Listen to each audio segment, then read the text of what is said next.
Vous êtes prêt à abandonner votre agenda papier pour un agenda numérique? Bien, vous avez le choix.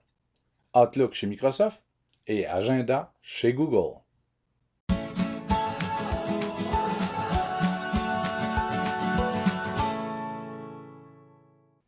Les deux environnements, donc les deux écosystèmes disponibles au centre de service, vous proposent des outils d'organisation, de planification.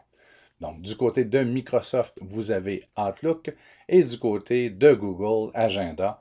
Allons voir l'outil de Google. Donc, premièrement, pour s'y rendre, on ouvre un onglet du navigateur. Vous choisissez dans la page Google, vous choisissez le lanceur d'appli et vous choisissez Agenda. Et voilà, vous avez accès à votre calendrier. On ne se sert pas d'agenda pour envoyer des courriels, c'est vraiment pour la gestion de son temps, des événements qui sont soit dans son calendrier personnel ou dans un calendrier d'un collègue, d'une équipe ou d'un classroom. Donc, allons-y avec le survol de l'interface. Je vais placer l'agenda en mode plein écran, donc F11. Vous avez premièrement en haut à gauche l'hamburger qui permet d'afficher ou non la colonne de gauche. Donc, c'est votre préférence, c'est comme vous le voulez bien. Moi, j'aime bien voir en tout temps la colonne de gauche. Ensuite, vous avez le logo d'agenda pour vous laisser savoir où vous êtes. Vous avez le bouton pour revenir à aujourd'hui. Par exemple, si je choisissais une autre semaine, une autre journée, je pourrais venir à la vue du jour en cours, du jour présent. Donc, j'ai mon bouton ici pour passer du mode affichage jour à semaine et à mois. Vous avez plusieurs options, à vous de naviguer. Donc, en retournant au mode mois, vous avez les flèches pour avancer et reculer d'un mois à la fois. Si vous êtes en mode semaine, ça sera d'une semaine à la fois, évidemment. Si vous êtes en mode jour, ça sera d'une journée à la fois. Vous avez le mois courant, l'outil recherche, très pratique, très utile, très puissant. Vous avez la rubrique d'aide, d'assistance, l'outil de paramétrage, le mode de visionnement qui est ici, évidemment le lanceur d'appli Google que vous pouvez utiliser en tout temps.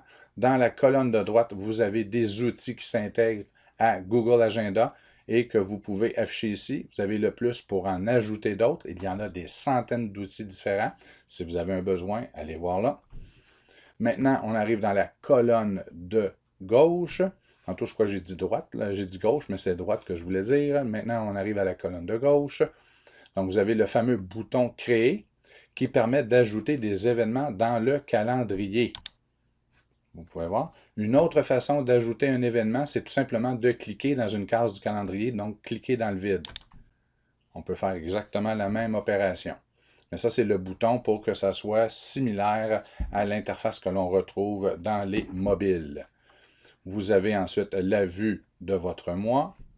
Si vous cherchez des contacts, donc vous cherchez la prochaine réunion que vous avez avec une certaine personne ou un groupe, vous pouvez chercher ici. Et ensuite, vous avez vos différents agendas. Vous avez votre personnel, et ensuite, vous avez un agenda par classroom que vous avez de créer, ce qui explique que j'en ai plusieurs ici. Ne vous laissez pas impressionner par la liste. Ce sont des classrooms auxquels je suis inscrit ou que j'ai créés. Et vous avez ensuite certains agendas par défaut, par exemple pour les anniversaires et les fêtes et ainsi de suite. Donc, vous pouvez ajouter ou retirer. À tout moment, vous pouvez décider d'ajouter les notifications, les événements de chacun de ces agendas. Donc, dépendant de la pertinence pour vous. Et évidemment, vous avez ici les autres agendas que j'avais mentionnés pour les jours fériés et les contacts. Donc, vous avez... On vient de faire le tour de l'agenda. C'est tout simple que cela. Maintenant, comment fait-on pour créer un événement? Donc, par exemple, je désire créer samedi le 21 un événement. Donc, je clique soit sur le bouton Créer ou tout simplement, je clique dans le vide de samedi le 21. Je vais y ajouter un titre à l'événement. Un rendez-vous. Je choisis si c'est un événement, si je serai absent du bureau, les créneaux horaires, à vous de vous promener. Est-ce que cet événement-là aura lieu uniquement à une reprise? C'est le cas. D'accord? Je pourrais préciser l'heure ou tout simplement vous cliquez ici. Est-ce une activité qui est prévue pour toute la journée ou on y prévoit une heure de 2h45 à 3h45. Est-ce que cet événement sera récurrent ou non? Hein? C'est à vous de décider. Vous avez plusieurs options. D'ailleurs, l'option personnalisée vous permet de faire bien des choses. Ça vaut peut-être la peine d'aller voir si vous en avez besoin. Ensuite, vous pouvez ajouter des invités. Donc, vous pourriez ajouter un collègue, une collègue. Voilà.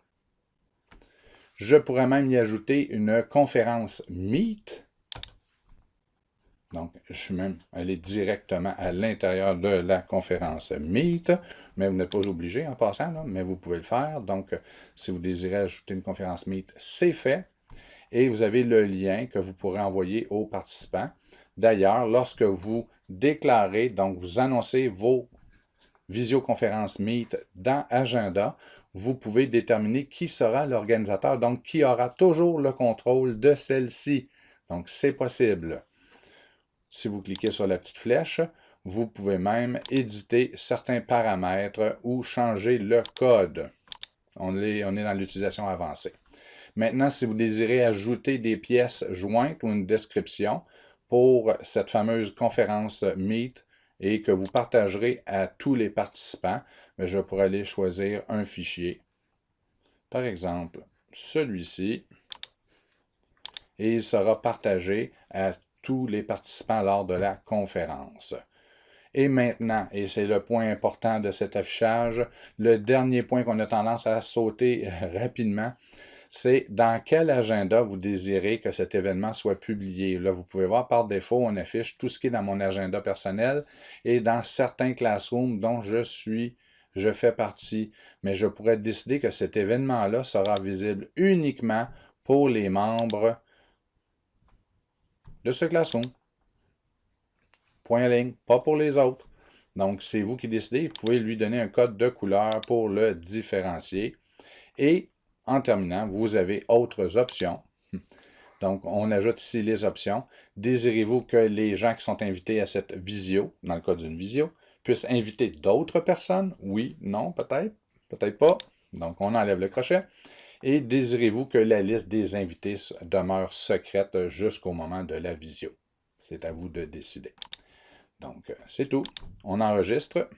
Je n'enverrai pas de message pour ne pas déranger mon collègue, mais voici, on prévient que les personnes auront besoin d'avoir accès à un fichier quelconque, donc celui que j'avais partagé, on me demande de confirmer. Là, je vais tout simplement annuler, mais normalement, on invite. C'est tout. Et le tour est joué. Donc, pour créer un événement, pardon, c'est ignoré. Pour créer un événement, on clique dans la journée ou on clique sur Créer. On lui donne un titre. On choisit si c'est une seule fois ou à plusieurs fois. On spécifie l'heure, si c'est toute la journée ou une heure précise. On invite les gens qu'on désire inviter. On clique ici si on désire ajouter une visioconférence Meet. Une deuxième fois si on désire entrer directement dans la visio. Et on s'assure de publier dans le bon calendrier, dans le bon agenda. Et vous avez les options. Et le tour est joué. Et voilà, nous avons une rencontre prévue pour 15 h cet après-midi. Bonne utilisation de Google Agenda. Lorsque vous avez terminé, je vais revenir en mode normal, pardon. Vous n'avez qu'à fermer l'onglet. Vous n'avez rien à enregistrer. Tout se fait automatiquement. Bonne planification!